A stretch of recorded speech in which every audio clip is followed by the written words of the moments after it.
एक बदनसीब लड़की की दर्द भरी कहानी। ये दर्द भरी कहानी है एक लड़की की, या फिर यूँ कहूँ तो भी गलत ना होगा कि ये कहानी है एक बदनसीब लड़की की। वैसे इस दुनिया में लड़की होना ही जीवन को काफ़ी कठिन बना देता है। और जब आप देखने में अच्छे ना हो, पढ़ाई लिखाई में भी अच्छे ना हो, तब सोचिए कठिनाई का लेवल क्या होता होगा। संध्या बचपन से ही पढ़ाई लिखाई में कमज़ोर थी। रंग उसका सांवला था। नाक नक्शा भी बाकी लड़कियों की तुलना में इतना खास ना था। ऊपर से भगवान ने दांतों की बनावट भी टेढ़ी मेढ़ी दी थी। जब संध्या छोटी थी तो बचपन में स्कूल के बच्चे चिढ़ाते। बड़ी हुई तो गली मोहल्ले के लोग उसे देखकर मुंह फेर लिया करते। कोई भी उसका दोस्त बनने के लिए तैयार ना था। उसके रिश्तेदार भी कुछ खास उसे भाव दिया ना करते। बस एक उसकी माँ ही थी, जिसे उसकी सूरत या लुक्स से कोई फर्क नहीं पड़ता। माँ संध्या से और संध्या माँ से बेहद प्यार करती। दुनिया भर की आलोचनाओं को सहने की शक्ति थी माँ संध्या के लिए। जब कोई उसे डफर बोल देता या जब कोई उसे बदसूरत बोल देता, जब संध्या को शादी के लिए देखने आए लोग उसे बिना पसंद किए लौट जाते, यहाँ तक कि जब खुद के पापा ही उसे मनहूस बोल देते, तब माँ ही तो थी जो उसे समझाती थी कि लोगों के बोलने से क्या होता है, तू तो मेरी प्यारी बेटी है। भगवान के लिए इतने सारे अन्यायों के बावजूद संध्या जीना सीख गई थी। वो खुशी रहना सीख गई थी। जो भी गिने चुने लोग उससे बातें करते, उन्हें चुटकुले सुनाकर हंसाया करती और खुद भी ठहाके लगाकर हंसा करती। इसके अलावा एक और बहुत बड़ी खूबी थी संध्या की, उसे खाना बनाने में बहुत मज़ा आता था। और ना सिर्फ खाना बनाने में मज़ा आता था, उसका बना खाना खाकर लोगों को जो स्वाद आता था वो उनको तृप्त कर जाता था। और ये उसमें अपनी आप तो नहीं आया था। दुनिया के ठुकराए जाने के बाद उसने अपना सारा समय खाने की रेसिपियों की किताबें, रेडियो शोज और टीवी चैनल को समर्पित कर दिया था।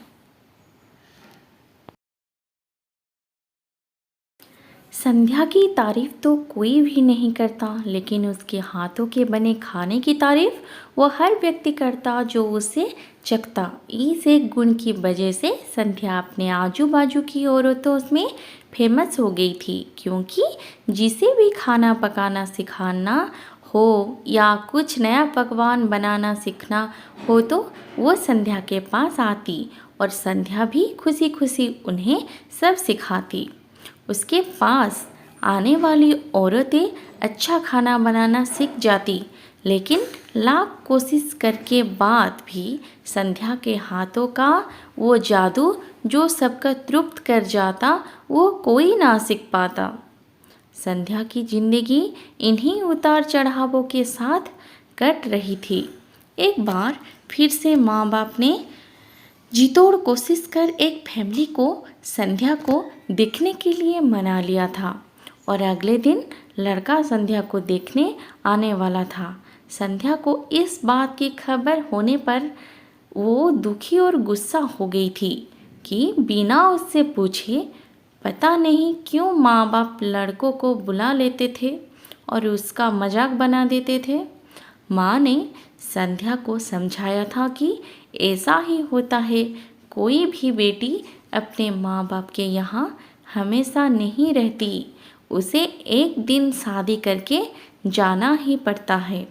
अगले दिन संध्या सुबह ही लड़के बालों के आने से पहले ही सज संवर कर कहीं निकल गई थी। उस दिन लड़के वाले घर आकर माँ बाप को बहुत खरी खोटी सुनाकर गए। वैसे भी पापा को संध्या पर हमेशा ही गुस्सा रहता था, लेकिन उसकी इस हरकत ने उसको गुस्से से पागल कर दिया। उस दिन पापा ने संध्या का सारा गुस्सा माँ पर उतार दिया था, ये कहकर कि एक मनहूस बेटी को जन्म देकर भी तुम्हारा मन नहीं भरा था, इसीलिए उसको लाड़ प्यार देकर सर पर बिठा लिया है।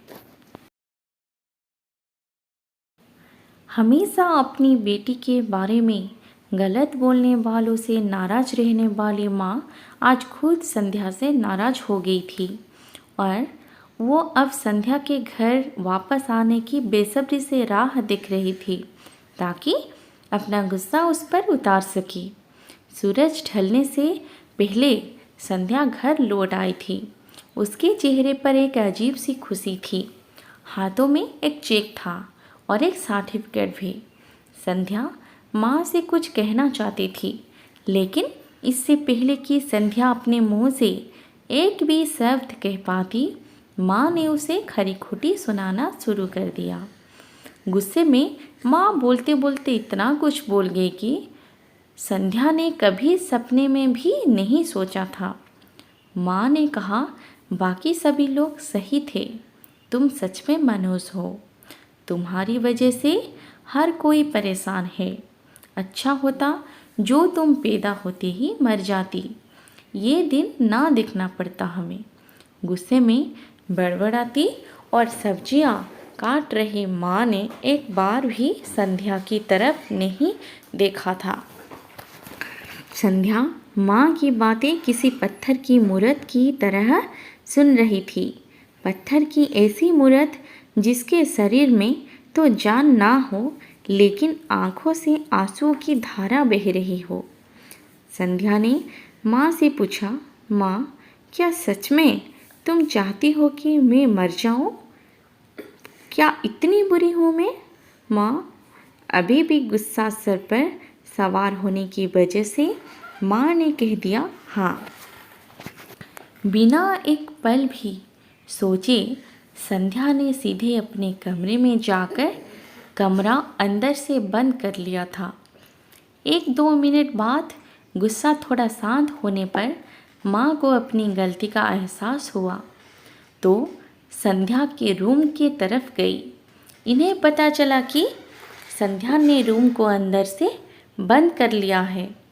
गुस्से में कुछ कर ना ले, इसीलिए माँ ने तुरंत पापा को इस बात की खबर दी।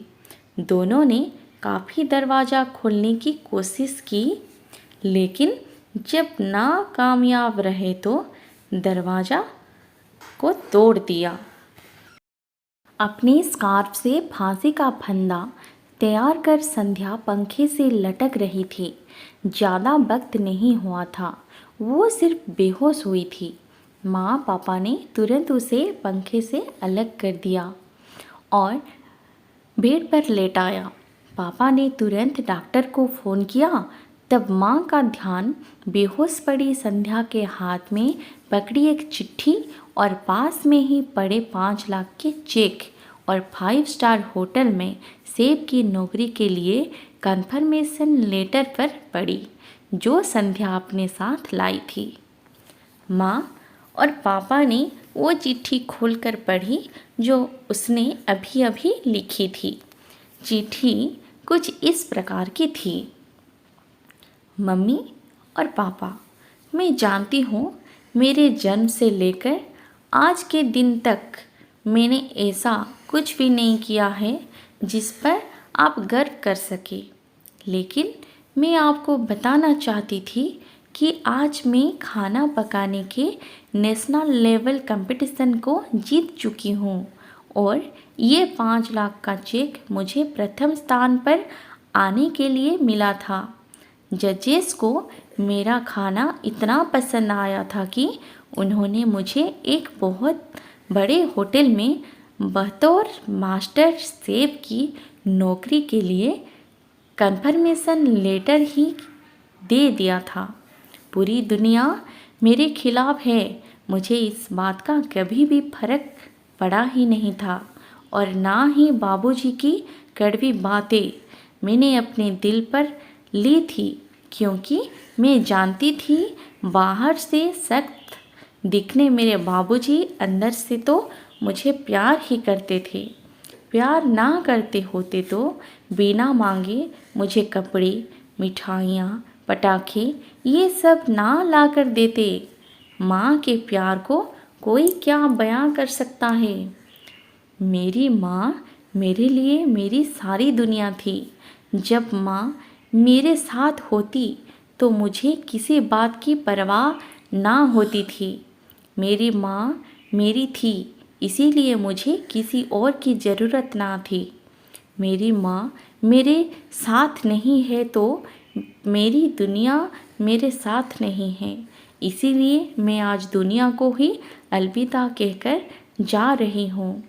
मैं जानती हूँ आपने कभी ना कभी भगवान से ये दुआ ज़रूर मांगी होगी कि अगले जन्म में मेरे जैसी औलाद ना मिले, लेकिन मैं हमेशा ये प्रार्थना करती थी कि अगले जन्म में तो क्या, मेरे हर जन्म में मुझे आप जैसे ही माता पिता मिले।